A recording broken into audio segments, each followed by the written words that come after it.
Top of the agenda is the post-siren bust-up from Adelaide on Friday night. I think it's fair to say emotions have been raw and triggered along the way. The punishment is heavy and the ripple effect seems vast.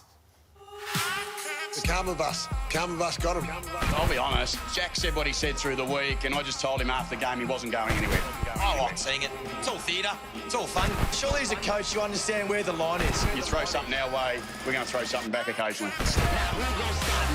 As a coach, that's pretty disappointing. I reckon Ken, as a coach, would sit back and go, we've just had a win, a great win. We should be talking about how well our team played. Instead, a coach will sit there mouthing off to a losing side. It's pretty poor form. You live by the sword, you die by the sword a little bit. There's one thing you do as a coach when the game finishes. You shut up. If Hawthorn are going to put the opposition teams into this sort of position, well, they've got to wear it coming back. Oh, I thought it was embarrassing from my point of view. I really did. Ken, you're the leader of the football club. That is embarrassing from my end. I thought it was absolutely dreadful. Be a humble loser, be a gracious winner. As soon as you win, as soon as the siren goes, the game is over. He's a 60-year-old man, act your age. You don't go and start stuff like that. Hawthorn have given it out all year and we've loved it and we've been along for the ride and we've celebrated it and we've said how great it is, but the minute it comes back to them in a very slight way to say you're not flying anywhere, Jack, they have souped it up like you wouldn't believe. We had a very young player who was having had some very aggressive words said to him by a much older man who's been in the game for a long time. I found it, we as a footy club found it a little bit disrespectful, and that's why it gets to where it gets. It's really tough to sit here right now, and so I understand the emotions of this time of year are really, really difficult, and I'm really proud of our captain. We as a footy club just didn't enjoy that comment, but that's okay. Everyone has their right to speak freely. Will you seek to speak to Ken after that? Absolutely not. I regret the comment. I should have stayed out of that comment, but I didn't. It's not the first time that Ken's done that, won't be the last, but it's an emotional game and sometimes it gets the better of us. He doesn't need to do it, He didn't need to? I think it ruins a good night. A serious crime against the decency of football or the theatre of the game writ large. Sort of choose your camp. You can actually slide between them along the way as well. Yeah, you can. I'm on the theatre. There's no doubt. I'm on absolutely no doubt. I think the AFL's fining of Ken Hinkley was an utter joke, ridiculous. I think they misread the moment. What could have happened, it didn't happen. You know, football's tribal and it's emotion and it's passion, and this time, I heard you say today, and I agree with you, gather around next year, the AFL will put Port up against Hawthorn. Bang, come back, we're going to relive it. The rivalry. This is what, you can't buy that sort of stuff. That'd be worth millions to bottle that and bring that out. The reactions from the media and parts of the media, it's hard to not have a biased opinion. It is. But you've got to go with your gut reaction straight away. When I watched it and I was writing Gerard, I looked at it and I thought, this is fantastic. I didn't have to manufacture my feelings. You were calling the game. You were probably intrigued like everyone else. Don't know what you thought, your gut feel. What was it? Yeah, so my gut feeling, it's unedifying for a senior coach to do that. But in the scheme of things, this is a firm tut-tut. It's a phone call, go, Ken, don't do that. Hey, and by the way, your apologies were excellent. Well done. What it isn't is there's the serious catchment of conduct unbecoming. That's for threatening gestures. Unbecoming. It's for foul language. It's for physical contact. Violence. The AFL has set the bar so low on what conduct unbecoming is. It's just a straight-up error. And it's sort of, there's been a sequence of misjudgments, I reckon, during the year. And this is a bad misjudgment. Yeah, I agree. Because what it does is when we get a serious moment, so this was a mocking gesture and mean-spirited words, right? So playground stuff. Yeah. When we get something serious now and we've set the bar here, like we're talking fines of 100 grand in the future for the stuff that actually is serious, homophobic slurs and bumping into players in the heat of the action. So it's just a really bad misread. Yeah. And I think in the past, Andrew Demetrio would have picked up the phone, Steve Hocking would have picked up the phone and said, Ken, come on, don't be doing that. that. Don't be doing that. It was a great moment for you, and you spoiled it a bit. Only a little bit. Only a little bit. We'll put out a one-line statement going, we really don't want that, but thanks for your apologies. Good on you. See you at the next game. And instead, we've gone a $20,000 fine, which is right up there Ridiculous. with the most serious punishments that the game hands out with conduct unbecoming. That's a terrible piece of judgment. Yeah, I think the AFL's made a fool of themselves. They spent too long on Twitter on the weekend because this is the perfect Twitter issue. It fuels and it burns and it rages. They spent too long buried in it and didn't get their head above the parapet.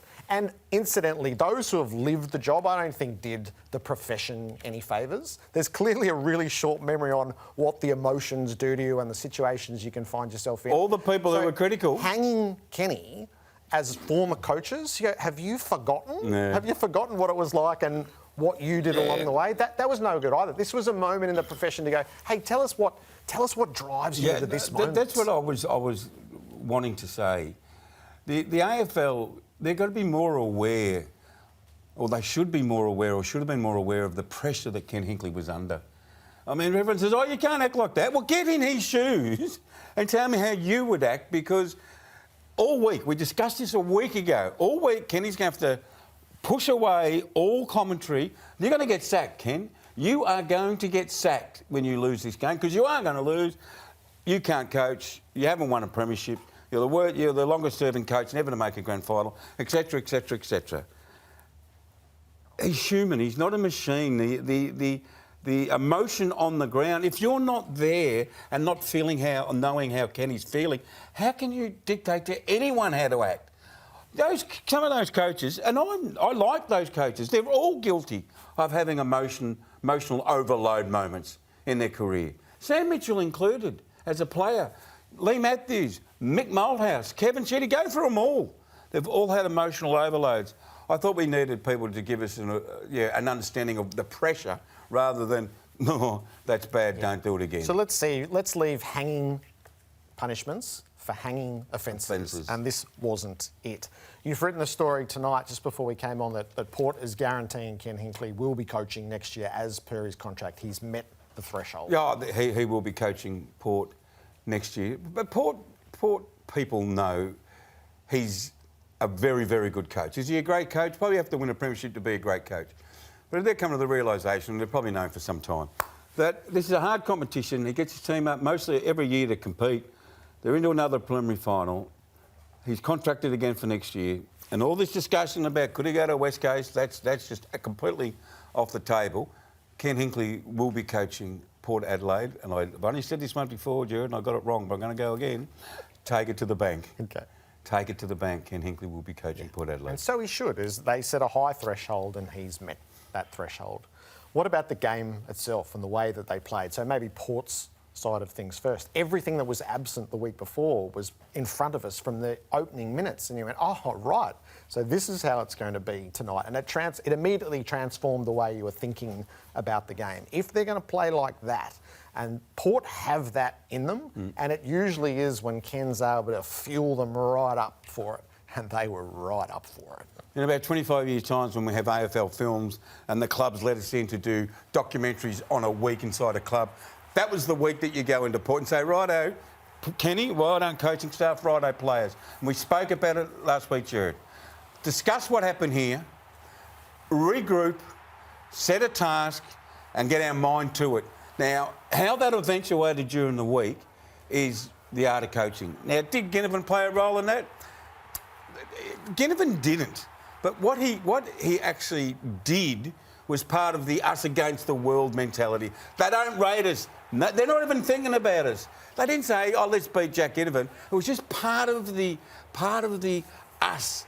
No one wants us, no one rates us. And that built and built and built. Then they got a game plan. Was it a game plan? Tell what they did.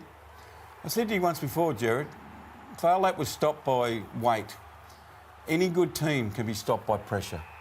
And Port Adelaide went out there on the weekend and every single player played their role. And their role was to harass, their role was to chase, their role was to just get in there, win the hard ball. And if you don't get it, get back up and go again and go again and go again and go again. And help and run and get back and help.